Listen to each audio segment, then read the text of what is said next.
بسم الله الرحمن الرحيم.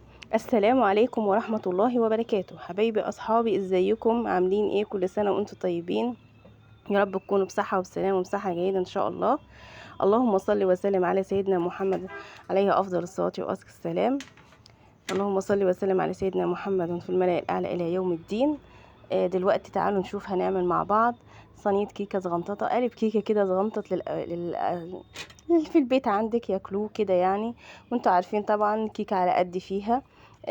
فطلبوا مني ان انا اعمل كيكة، فقلت اصورها معاكم لان هعملها في قالب كده، وهعملها غير كل مرة بالايد كده سهلة، مش تاخد في ايدي حاجة، و يعني مش هعملها في خلاط ولا هعملها في حاجة. حطيت كل المقادير على بعضها وشغلت بالهاند بلندر حاجة بسيطة كده فيها، وحطيتها فعلا بسرعة جدا كده في القالب وحطيتها في الفرن. تعالوا نشوف هنعمل ايه بالظبط في المقادير بتاعتها. بسيطة جدا جدا غير كل مرة، وسهلة جدا ومش هتكلفك ابدا. شايفين شكلها جميل ازاي، وطلعت عالية قوي ازاي في القالب. وحتى كمان لقيت القالب كبير عليها، رحت قسمها حطها في حته في طواجن صغنطوطه كده، في قوالب صغنطوطه، كاسات صغنطوطه كده. دلوقتي انا كنت ولعت الفرن اصلا وهبدأ فيها بقى ببطين 2 بس. في ناس بتعملها من غير بيض خالص، انا عملتها ببطين 2. تمام كده. هنجيب البطين 2، هنمشي بالمقادير خطوة خطوة. هتتفاجئي كده بالمكونات قدامك. دلوقتي نزلت بالبطين، وهنزل ومجهزة الهاند بلندر اهو علشان هستخدمه في دلوقتي كوب من الزيت.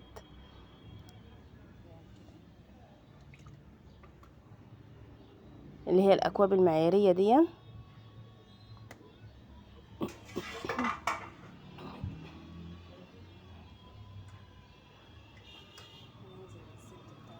و معلقة زبدة، معلقة سمنة، قصدي معلقة سمنة.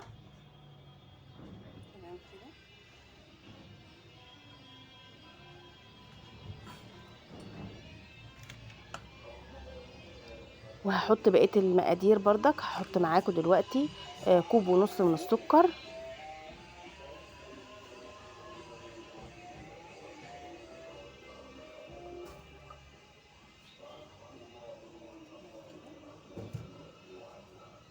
هحط كوب ونص من السكر معاكم دلوقتي. وكله دلوقتي هنقلبه مع بعضه، هنخليه هش كده شوية بسيطة، مش كتير بردك.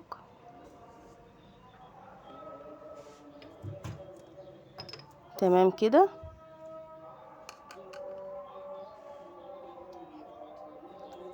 هنقلبها الاول كده بايدينا. هنحط الاول فانيليا.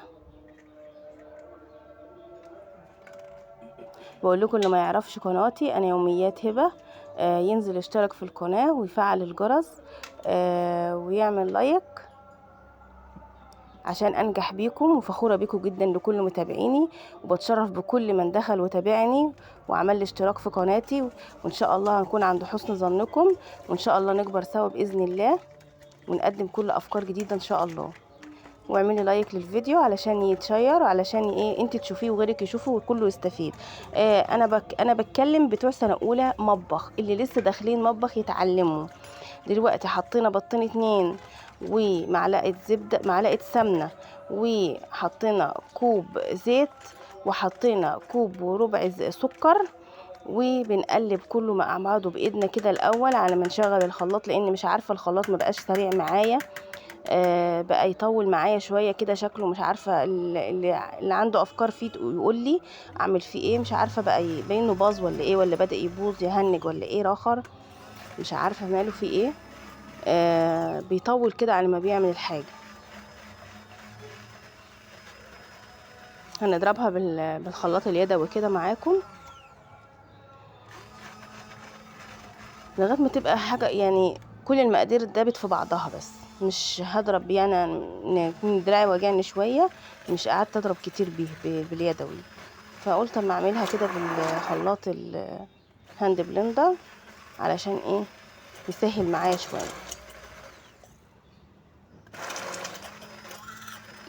كده انا بدوب الحاجه المقادير كلها ببعضها وخلاص، يعني مش عايزاها هشه ولا غيره يعني.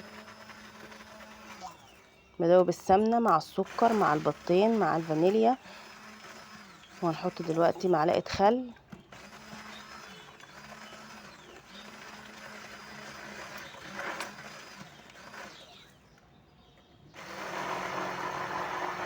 زي ما انتم شايفين كده المقادير دابت.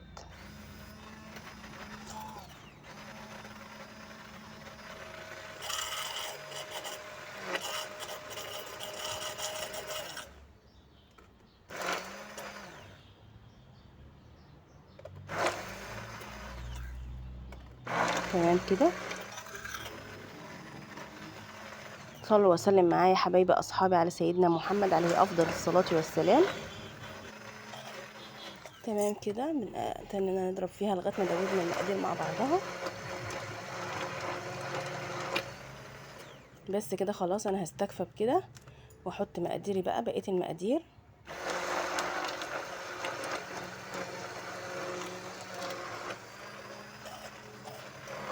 مش عايزاها تبقى اكتر من كده يعني. انا كنت ممكن قعدت عملتها بالمضرب اللي هو اليدوي بايدي يعني، بس انا اللي دراعي وجعني شويه ما قدرتش يعني، فانا قلت فضلت ان انا اعملها بالهاند بلندر وخلاص، ادوب المقادير كلها ببعضها وبس. يعني ممكن اللي عنده خلاط يحطها في الخلاط خبط ضربتين وخلاص انتهى. يلا نحط بقيه المكونات.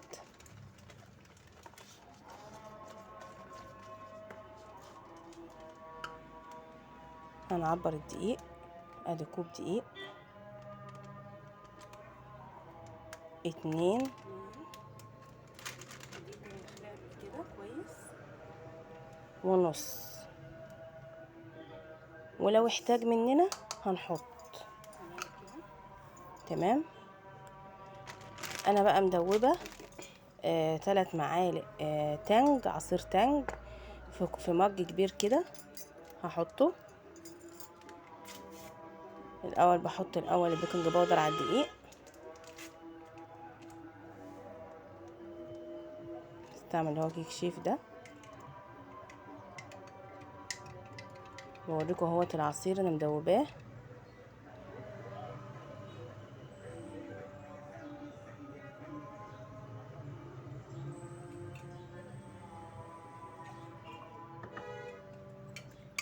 تمام كده. كده انا حطيت مج عصير. نقلب بقى، شايفين الفوران بتاعها؟ اعرفي كده ان البيكنج باودر او الكيك شيف بتاعك ناجح يعني سليم، لان هو بيفور كده معاكي.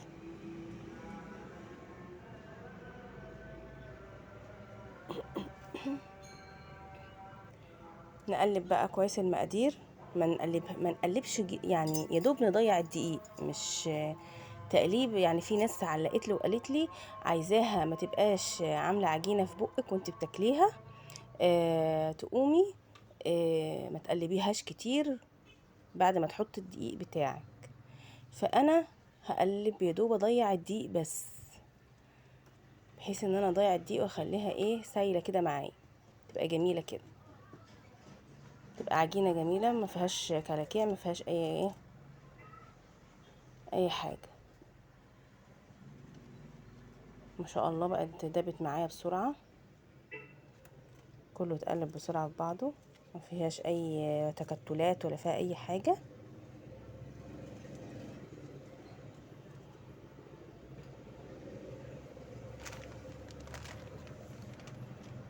حسيت انها لسه عايزه دقيق، هجيب لها يعني ربع كوبايه دقيق كده واقلبها تاني عشان ما تبقاش لينه قوي معايا، تبقى سايله قوي معايا، تبقى معقوله.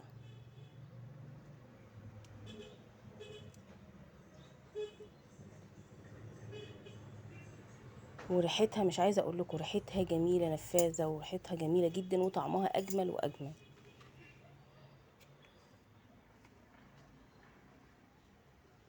صلوا وسلم معايا على حبيبنا وشفيعنا سيد الخلق اجمعين عليه افضل الصلاه والسلام.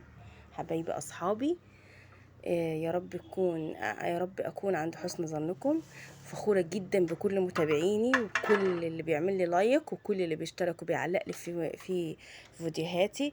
انا بجد بجد فخورة جدا بيكم وبتشرف وبتنور بيكم دايما في فيديوهاتي يا رب العالمين وفي قناتي يا رب. ربنا يا رب كده يديمها نعمة في يديمكم نعمة في حياتي يا رب العالمين. حبايبي اصحابي دلوقتي بدهن الصينيه زيت علشان ما تلزقش مني. في ممكن احط دقيق بس انا مش حابه ان انا احط دقيق فيها في ارضيتها.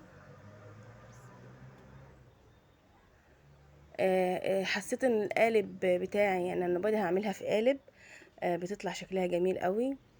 حسيت ان القالب هتبقى مش هينفع تزيد تقب فيها، رحت نقصاها في حاجه تانية. حتى نقصت من القالب كمان، حطيته في حاجات في اكياسات صغيره كده.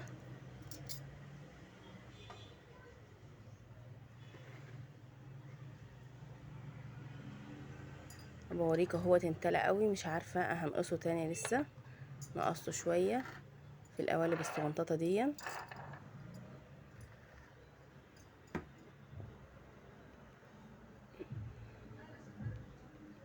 وحطيناها في الفرن بتاع تلت ساعه كده. وطلعت اهي بنختبرها الاول نشوفها من جوه هتطلع ايه، الخله بتاعتها هتطلع فيها عجينه ولا ايه. ما شاء الله طلعت جميله. وقلبناها خلاص، احنا قلبناها بقى. يلا نشوفها بقى هنخرطها ولا نعمل ايه. شايفين قلبه جميله ازاي.